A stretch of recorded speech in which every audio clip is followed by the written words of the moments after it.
Bon, les amis, vous vous rappelez que nous sommes en train d'étudier le chapitre 18 de l'Ashtavakra Gita, que la semaine dernière, nous avons étudié les 3 premiers versets, et donc nous continuons. Nous allons étudier cette semaine un peu plus de versets.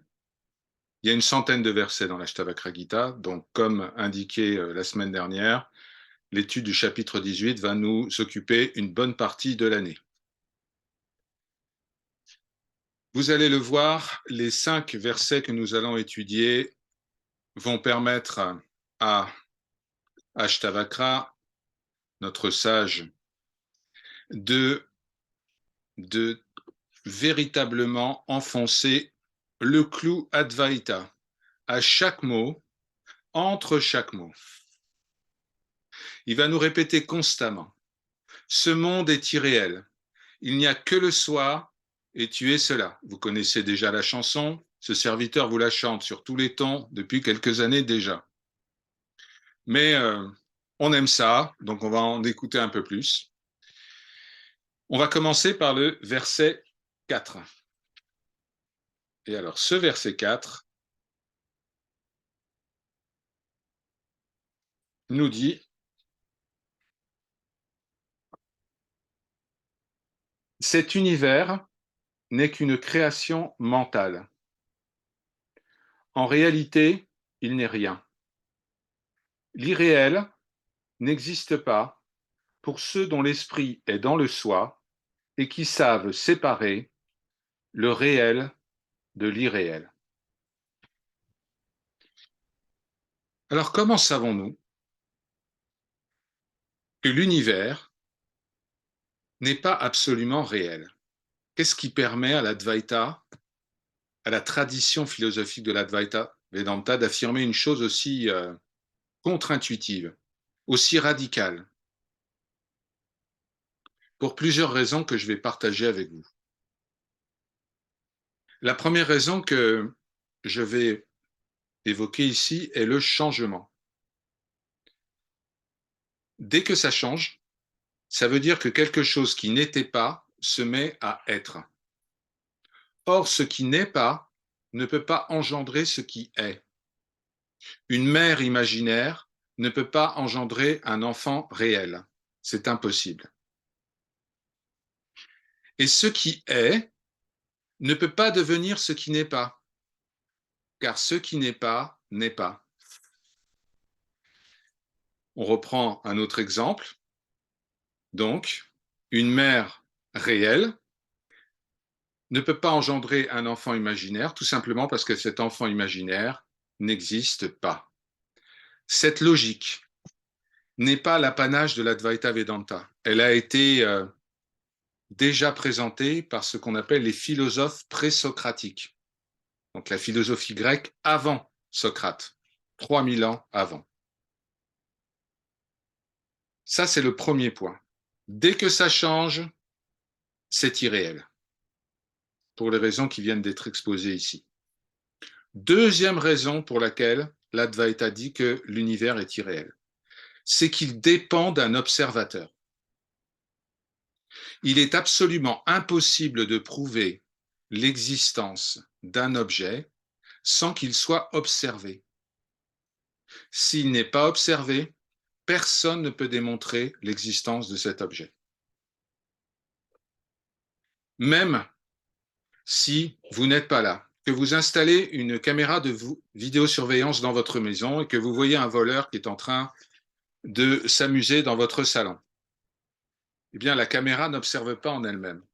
Il faudra bien que vous observiez vous-même la vidéo qui est enregistrée par la caméra pour confirmer l'existence de ce voleur.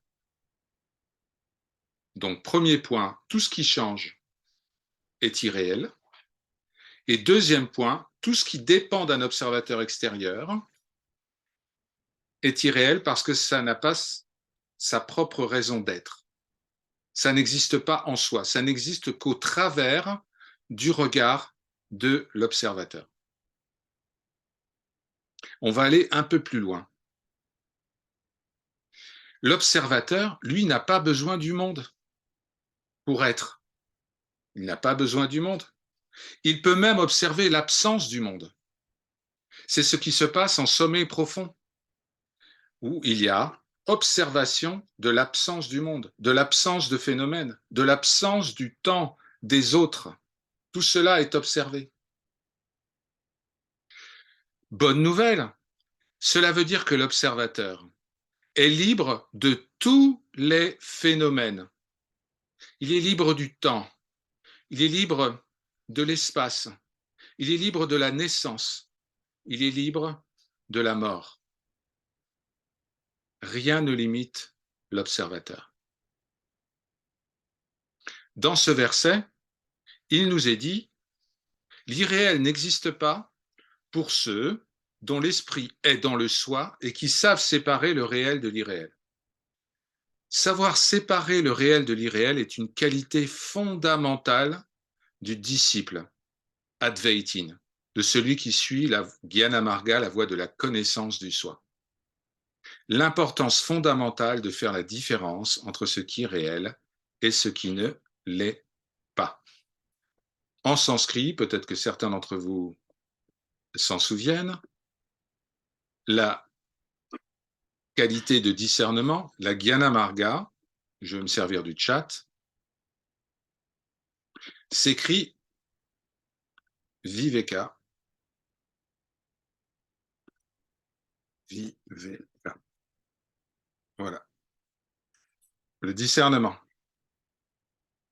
Qualité numéro uno du disciple. Avant ça, vous pouvez tout essayer, toutes les pratiques, toutes les méthodes, tant qu'il n'y a pas du discernement entre ce qui est réel et ce qui ne l'est pas, on n'avance pas.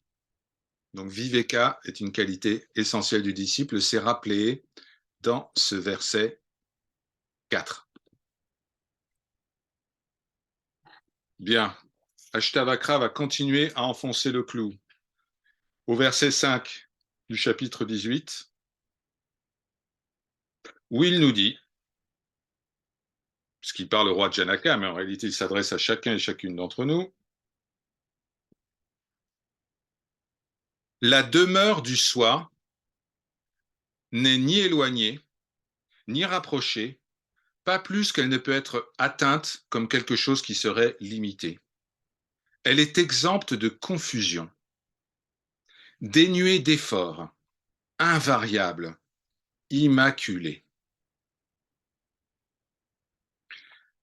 Pour le Vedanta, la croyance « je suis un tel », j'ai telle histoire, etc., c'est le piège. Et la seule façon de se détacher de cela, c'est de se souvenir qu'il n'y a que le soi. Sat, Chit, Ananda. Réalité, conscience et plénitude. Que le témoin universel. Le témoin universel, c'est un mot qui va revenir souvent dans l'étude de l'Ashtavakra Gita, mais aussi de la Bhagavad Gita. Le témoin en sanskrit, ça se dit Sakshi. Je viens de vous l'écrire dans la boîte de dialogue. Sakshi. Vous allez entendre ce terme encore et encore et encore. Il ne s'agit pas d'un témoin personnel. Il s'agit du témoin universel.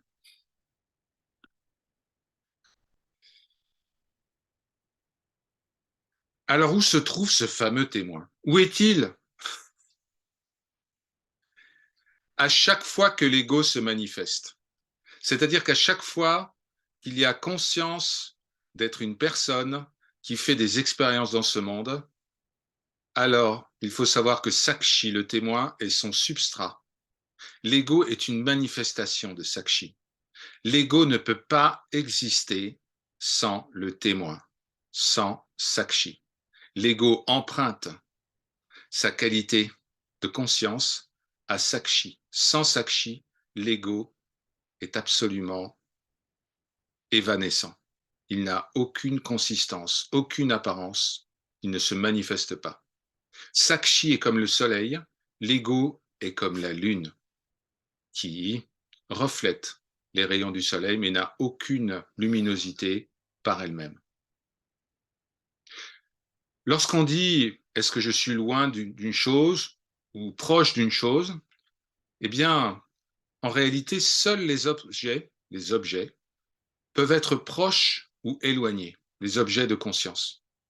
Seulement voilà, Sakshi n'est pas un objet, il est le sujet ultime, le sujet absolu. Il n'est pas concerné par les notions d'éloignement ou de rapprochement des objets. En plus de cela, comme vous le savez, il n'y a que Sakshi. Donc, qu'est-ce qui pourrait être rapproché ou éloigné du tout? Dans ce verset, il est dit que notre véritable nature est totalement dénuée d'effort. Le mot sanskrit pour dénué d'effort, c'est nirasayam, dans la boîte de dialogue. Dénué d'effort. Qu'est-ce qui se fatigue exactement avec la pratique spirituelle, avec les ambitions, avec les regrets? L'ego, le personnage, ou le soi? Pensez-vous que le soi se fatigue? Pour l'ego, pour le personnage, la vie apparaît comme étant un combat, une lutte, avec parfois des moments de repos bien agréables, mais globalement une lutte pour la survie, une lutte pour s'imposer, une lutte pour obtenir ce que l'on désire. Mais pour Sakshi, notre fameux témoin, la vie est un spectacle. Alors oui, on peut apprécier les décors, le jeu des acteurs, les dialogues, tout en sachant parfaitement que c'est un spectacle.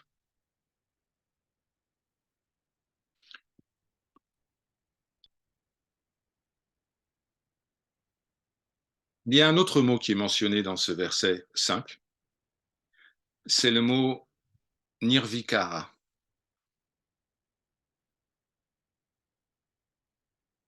Nirvikara, cela signifie immuable. C'est votre petit nom, immuable. Vous l'avez également sous d'autres formes sémantiques, comme chala, arunachala. Chala, ça veut dire immuable. Shtanu, immuable. Et maintenant, nirvikara, qui ne peut être déplacé. Qu'est-ce qui déplace l'ego? Qu'est-ce qui déplace le personnage? Les désirs et les peurs. Mais lorsque la croyance dans le film tombe, plus rien ne peut déplacer Arunachala, la montagne immortelle. Que vous êtes, c'est ça, Nirvikara. Dans ce verset, il est aussi question d'un autre mot sanskrit, d'un autre concept extrêmement important, ils le sont tous, bien sûr, Niranjana. Niranjana, ça veut dire immaculé. Il y a un équivalent à Niranjana qui est Nirmala. Nirmala, Sundari, c'était le nom de naissance d'Ananda Mahima.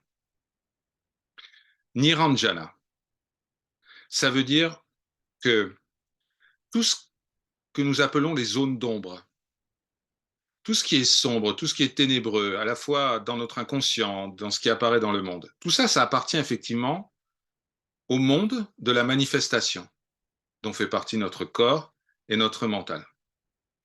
Mais, nous l'avons vu au verset précédent, le personnage, le monde sont irréels parce qu'ils sont changeants, parce qu'ils dépendent de l'observation.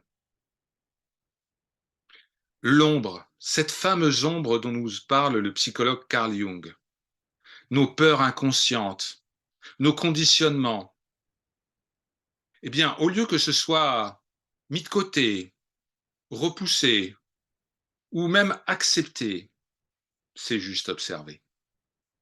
L'ombre fait partie du film comme la lumière fait partie du film. Tout est lumière. L'obscurité est une lumière qui a oublié sa véritable nature. C'est le sens du mot immaculé, Niranjana. Verset 6.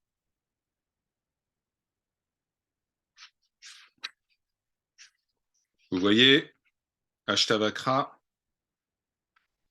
ne nous fait pas de cadeaux. En tout cas, tant qu'on croit être un personnage. Ayant renoncé à ce qui n'est qu'aveuglement mental, par la simple prise de conscience de leur nature propre, libres d'angoisse, ils resplendissent, ceux dont la vue est libre.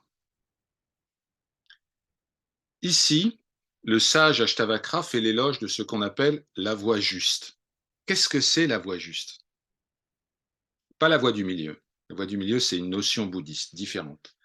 La voie juste, c'est une attitude égale face au bonheur et au malheur. Cette vue sans voile, évoquée par le verset 6, ça se dit Nir Avarana Drishtaya en sanskrit. Eh bien, cette vue sans voile évoque un état où le voile d'ignorance, le voile le plus épais, qu'on appelle Avarana, celui qui est le plus difficile à transcender, puisqu'il est même présent au sommet profond, eh bien, évoque un état où ce voile a été totalement dissipé. Et il y a quelque chose, un mot très important dans ce verset 6, qui dit « ils resplendissent ». Le mot « resplendir ». Le souvenir du soi, chers amis, c'est une lumière qui éclaire l'univers entier, puisque le monde entier est contenu dans la conscience une. Lorsque la lumière se souvient qu'elle est lumière, alors tout est lumière. Tout est absolument lumière. Vous pouvez faire là une relation avec ce qui était dit dans le verset 5 précédemment, avec l'adjectif Niranjana, immaculé.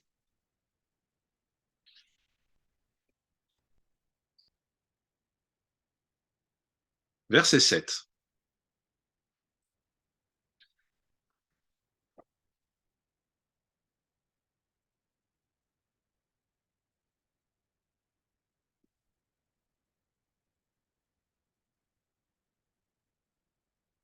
Je lis. Accrochez-vous. Tout ce qui semble exister n'est qu'imagination. Je répète. Tout ce qui semble exister n'est qu'imagination. Le soi est libre, éternel. Connaissant cela, le sage, en vérité, se comporterait-il comme un enfant? Oh, il fait mal au personnage, ce verset 7. Si nous oublions notre nature infinie et pensons que nous sommes seulement un corps, alors nos petits problèmes apparaîtront immenses, puisque pour nous l'univers se résumera à notre corps. La pratique spirituelle, la méditation, tous les efforts qui sont entrepris par les différents disciples. Pour Ashtavakra, ce sont des enfantillages effectués par celui ou celle qui croit encore être un esprit séparé dans un corps séparé, évoluant dans un monde séparé de lui. Tout ce qui semble exister n'est qu'imagination. Mon maître adorait Shakespeare. Il était le premier Dikshitar à avoir étudié la littérature anglaise à l'université. Il y a un verset dans la pièce Lady Macbeth, à l'acte 5, verset 5, que je vous lis. La vie est une histoire racontée par un fou, pleine de bruit et de fureur, qui n'a en définitive aucun sens. Verset 8.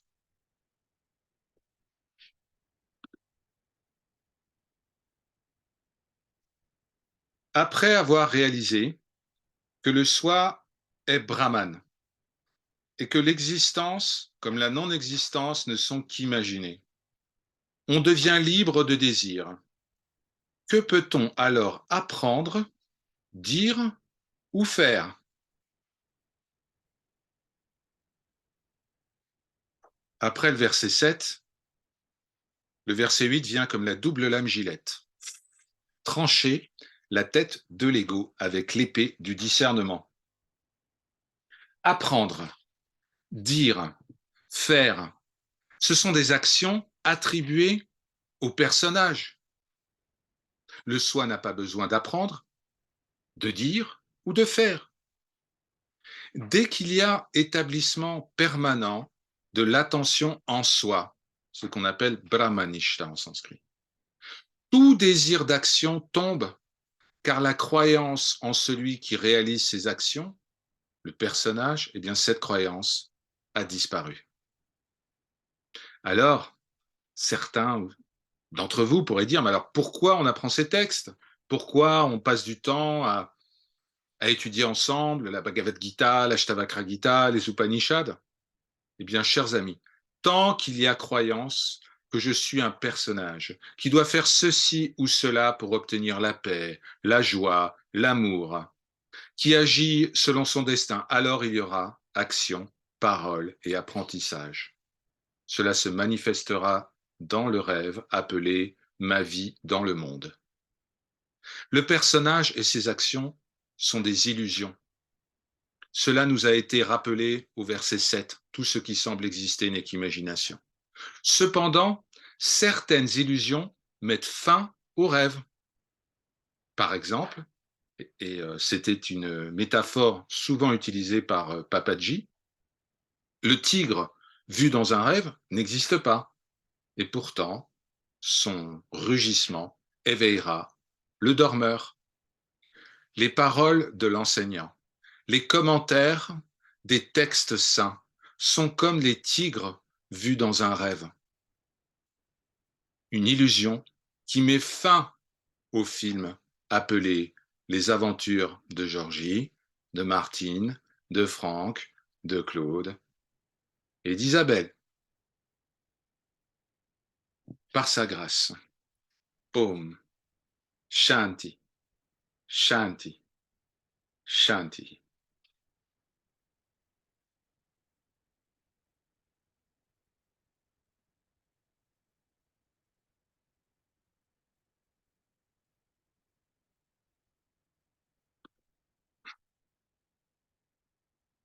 Voilà.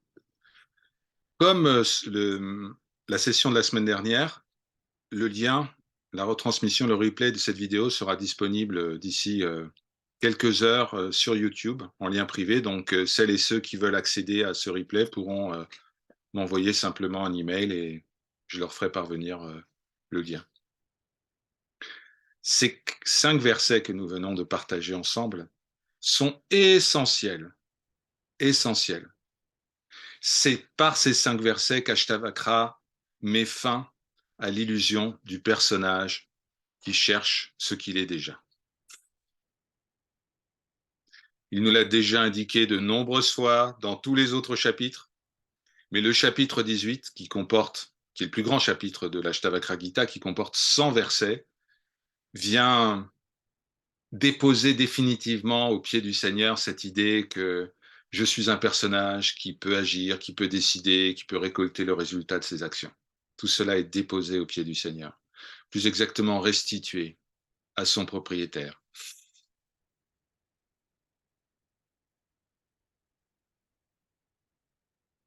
Alors, le temps des questions est venu. Magali, Namaskar. Quel est le voile en état de sommeil profond? Alors, ce voile, il s'appelle Avarana. Ouf, je vous l'ai écrit dans la boîte de dialogue. Il y a 2 types de voiles. Il y a le voile qui obscurcit la réalité de ce que nous sommes, l'ignorance pure. Celui-là, on ne peut le détruire qu'en comprenant que l'ignorance est elle-même une illusion. En comprenant que l'ignorance est elle-même une illusion, puisque l'ignorance est un trait de personnalité du personnage. Or, le personnage n'existe pas. Bien. Bon. Ça, c'est Avarana. C'est ce qui nous empêche de faire la pleine expérience de notre véritable nature en sommeil profond. En sommeil profond, ce qui a disparu, c'est ce qu'on appelle Vikshepa. C'est l'autre voile. Il y a 2 voiles pour le Vedanta. Vikshepa, c'est ce qui transforme le un en multiple. donc ce qui projette la manifestation, les couples d'opposés, dans le champ de conscience. Vikshepa tombe tous les soirs en sommeil profond. Le multiple se résorbe dans le un. Mais il y a encore le voile Varana qui est bien là, bien installé, bien costaud, et celui-là ne peut être détruit que par la fin de la croyance en je suis Magali.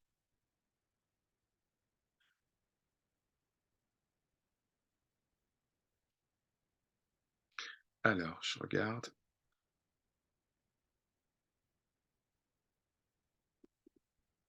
Rickshaw, Namaskar, j'essaie de.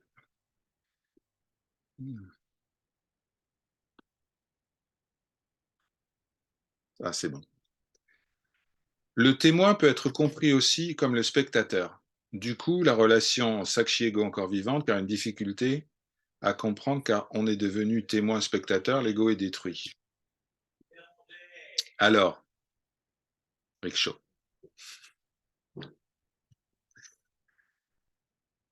L'ego n'existe pas. Il n'y a que le témoin qui existe. Et alors là, je vais vous annoncer un truc. On est entre nous, hein. Vous n'avez pas besoin de détruire ce qui n'existe pas. Vous n'avez pas besoin de lutter contre ce qui n'a jamais existé. Si vous voyez une série à la télé et que vous voyez le meurtrier qui s'apprête à tuer la jeune fille qui est là toute seule en train de dans son appartement, vous n'avez pas sauté dans votre écran pour aller sauver la jeune fille. Ou alors vous avez de sacrés problèmes. Donc c'est pareil. Il n'y a rien à faire avec l'ego. Rien du tout. Il attend que ça, l'ego. Il attend une chose, c'est que vous lui donniez de l'importance, que vous croyez en lui, alors qu'il suffit de croire au Seigneur, car il n'y a que le Seigneur. Mais dès que vous croyez à l'ego, qu'il faut faire quelque chose avec l'ego, qu'il faut l'observer, le rejeter, le repousser, le battre, le détruire, au début, c'est bien d'utiliser ce type d'approche, parce que ça permet de justement appliquer son discernement. Je ne suis pas l'ego. Mais l'ego n'est pas un ennemi.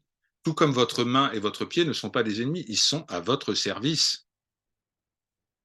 Mais le pied et la main ont appris à se comporter de manière normale. Vous avez dompté l'éléphant du pied et de la main. Mais l'éléphant de l'ego, lui, c'est une autre affaire. Voilà. Donc, il n'y a rien à faire avec l'ego. Mais c'est vraiment parce qu'on est entre nous, hein. Voilà. Alors, Yamuna, Namaskar. C'est Shiva qui voile et qui dévoile. Il n'y a que Shiva. Donc, en réalité, Shiva ne dévoile rien du tout et ne voile rien du tout. Aucune action n'est effectuée. Tout fait partie du rêve du Seigneur. Dans le rêve, appelé le monde, il y a des personnages qui ont l'impression d'ignorer leur véritable nature. Voilà. Shiva n'accomplit en réalité aucune action. Tout est déjà accompli et rien ne se produit.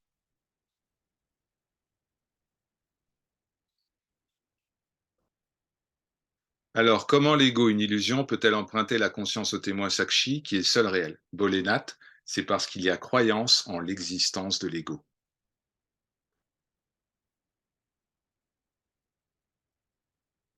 Lorsque vous savez que l'ego est une illusion, issue d'une autre illusion qui s'appelle l'ignorance, l'ego n'emprunte plus quoi que ce soit à qui que ce soit, puisqu'il est compris comme étant irréel.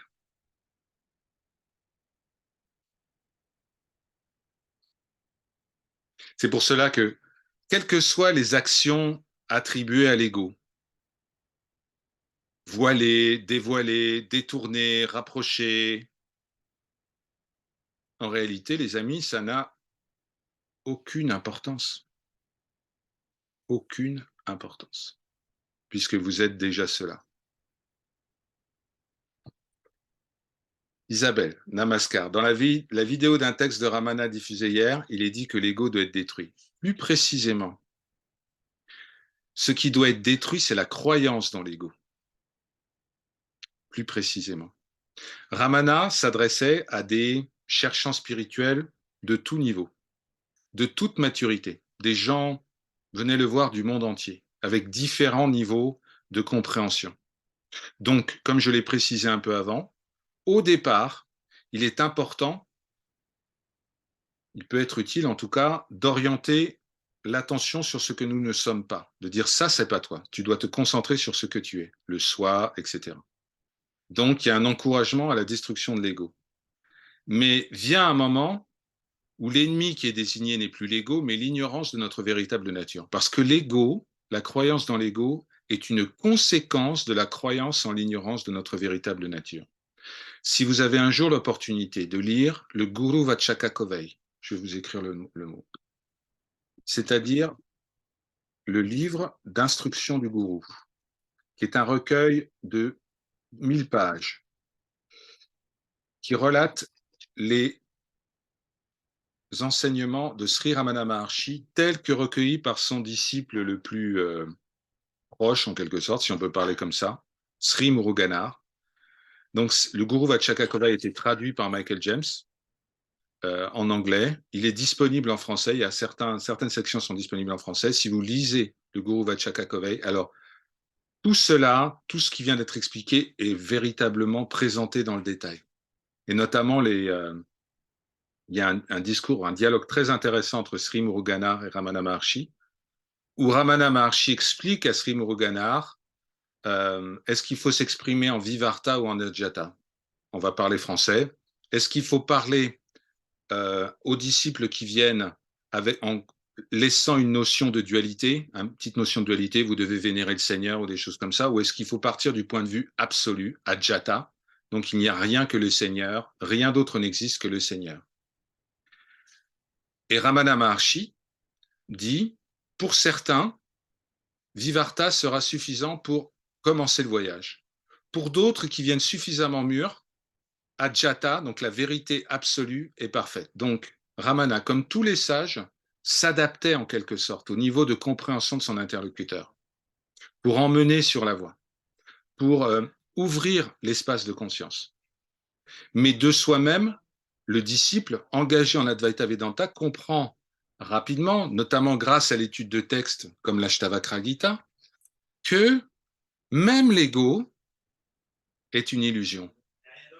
Étant une illusion, ça ne sert à rien de le combattre, parce que quand on le combat, par exemple, on ne fait que l'alimenter, en réalité, puisqu'on continue à lui accorder une existence. Donc, Isabelle, je vous recommande chaudement le Guru Vachaka Kovai, et comme vous êtes très sympathique, vous êtes tous très sympathiques, ce serviteur, d'ici un mois à peu près, vous lira le Guru Vachaka Kovai en français avec les commentaires, dans le cadre des Upanishads, des cours Upanishads qui sont à 19h, puisque le Guru Vachaka Kovai est l'explication, le commentaire des Upanishads par Ramana Maharshi en réalité.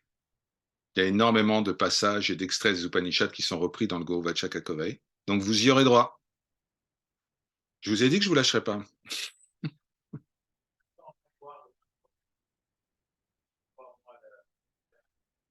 Manonasa, la destruction de l'ego, c'est la destruction de la croyance en l'ego. C'est pas pareil. Ça ressemble, mais c'est pas tout à fait la même chose. C'est la destruction de la croyance en l'ego. Tant que vous croyez qu'il y a un ennemi intérieur qui est capable de subjuguer la conscience, qui est capable de voiler en réalité ce que vous êtes, c'est du dualisme. Parce qu'on estime qu'il y a une force au moins équivalente à notre véritable nature qui est capable de voiler cette nature.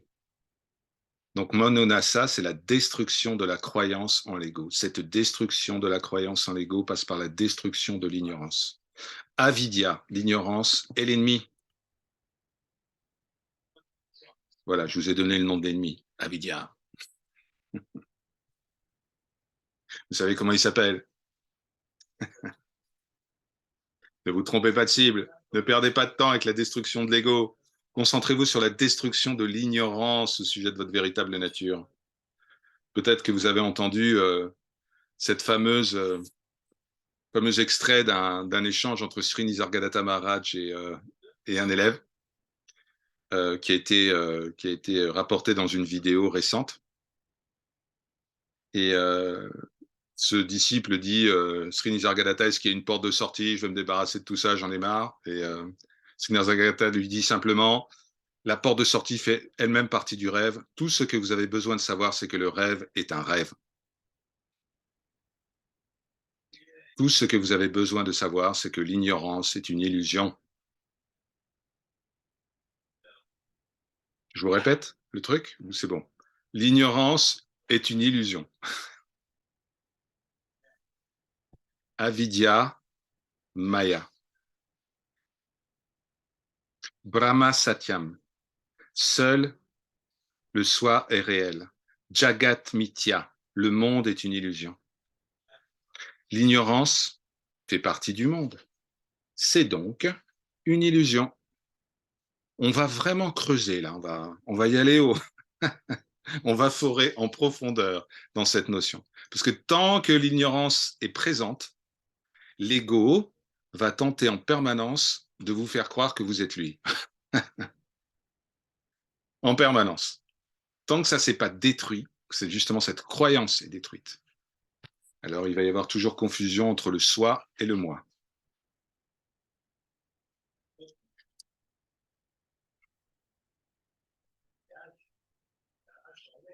Voilà, c'est l'ennemi à abattre, Magali. Au bazooka, pas de quartier. On prend l'épée de Kali et schlat, on tranche.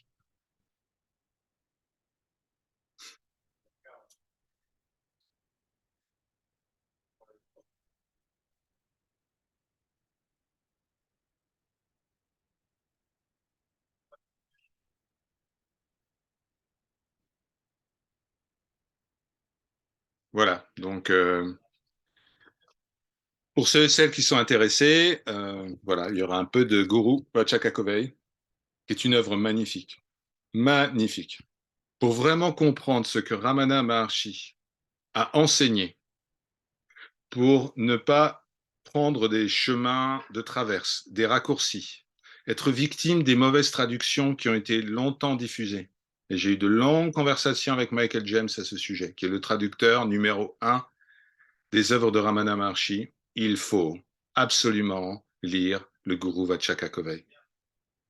Toutes les traductions françaises qui ont été faites sont intéressantes, elles ouvrent le cœur, mais comme elles font des choix sémantiques, notamment dans la traduction des mots tamil et sanskrit, ça ferme un peu l'interprétation. Donc ce que vous avez, ce n'est pas la retranscription limpide des discours de Ramana Maharshi, ce que vous avez dans la plupart des enseignements, à l'exception du Guru Vachakakovai, c'est une opinion du traducteur.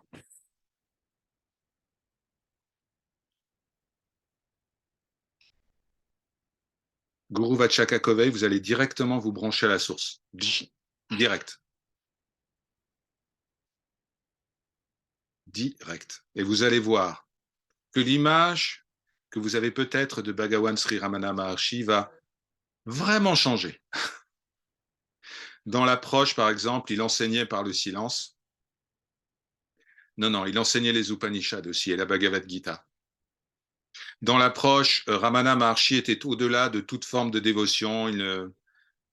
Lorsque Ramana Maharshi décrit avec émotion l'inauguration du temple au Ramanashram, vous comprenez que ce qui a été décrit ou qui a été choisi en fait par ceux qui ont voulu parler de la vie de Ramana Maharshi était une vision, c'était un point de vue réel, bien sûr, mais il n'y avait pas que ça, loin de là, loin de là.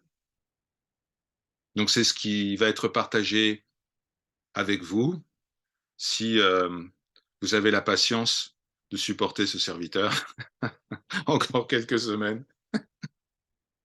Voilà, ce sera partagé comme ça.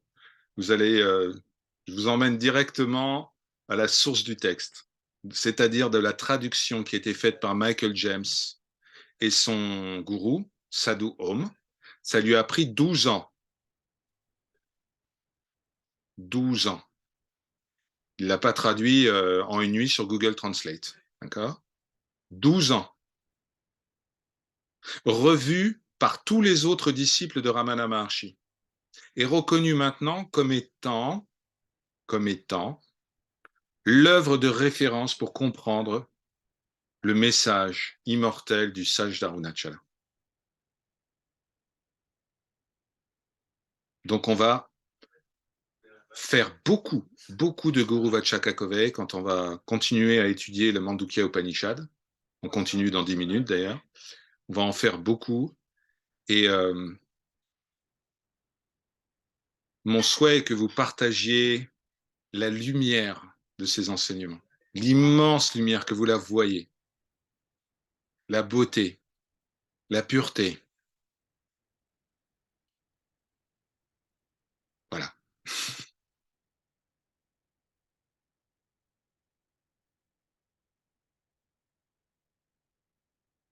Alors, Sylvia, Namaskar. Euh, quand il y a observation du personnage qui s'affaire, il y a une sensation étrange surgit. Comment interpréter cela? Quelle est cette sensation étrange, Sylvia? Vous pouvez prendre la parole.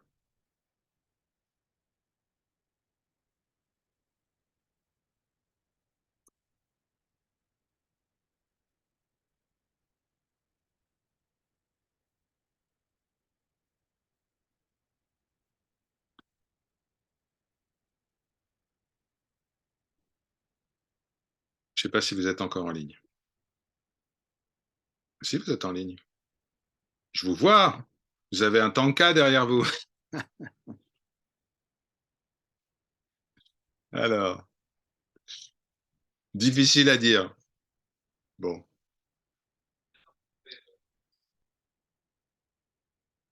Ce qui est merveilleux, Sylvia, c'est que vous observez le personnage en train de s'affairer. C'est beau, ça. Ça veut dire que la qualité vive est Vous savez, le discernement dont je vous rebats les oreilles matin, midi et soir. Le discernement est en œuvre, est en place. Vous voyez bien que ce qui s'affaire n'est pas vous, puisque vous êtes capable de l'observer. Goûtez ça. C'est des petites victoires à chaque fois. J'observe le personnage en train de... Merveilleux. J'ai vu mon mental en train d'essayer de me détourner de la voie. Super. J'ai vu mon corps qui m'a envoyé des messages de souffrance. Extraordinaire. Parce que vous voyez que c'est pas vous. Vous voyez bien que ce qui est observé ne peut pas être vous, car l'observateur et ce qui est observé ne peuvent pas être identiques. C'est une petite victoire. Chaque expérience qui est faite, lorsqu'elle est interprétée de la bonne manière, c'est-à-dire que je ne suis pas cela, est une victoire. Elle contribue à éroder de manière progressive la croyance de je suis ce corps, je suis ce mental, à chaque fois. Une expérience est faite, waouh, super, un pointeur vers la réalité. Bonne expérience, mauvaise expérience, aucune importance. La qualité de l'expérience n'a aucune importance. Ce qui compte, c'est le détachement ou le discernement qui sont observés à ce moment-là. C'est comme ça, c'est comme ça que chaque pointeur vers ce que vous êtes déjà se déploie dans le champ de conscience. Chaque pointeur est un cadeau du Seigneur ou de la Divine Mère. C'est pareil.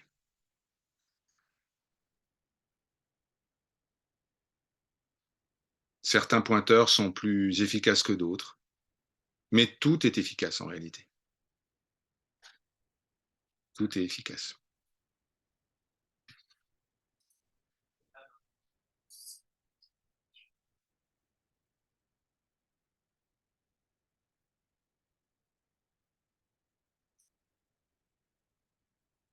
Om Krim Kalikaye Namo.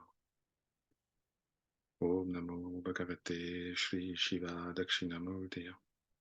Om Namo Bhagavate Shri Shiva Danaishwaraya. Om Namo Bhagavate Shri Shiva Natarajaya. Om Namo Bhagavate Shri Shiva Trayambakaya. Om Shanti Shanti Shanti.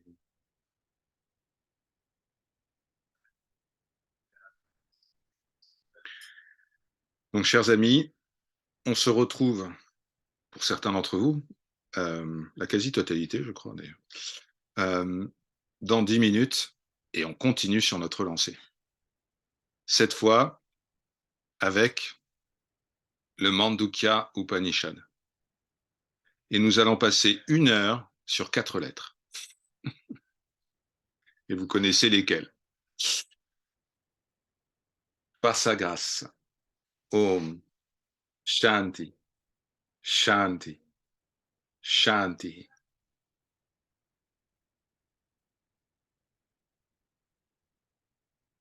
Que le Seigneur vous bénisse et vous protège.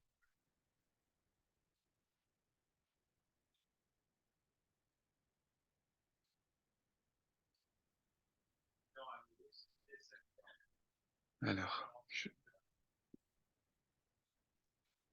Shankari, c'est un autre lien. Un autre lien qui est déjà utilisé le dimanche, pour être...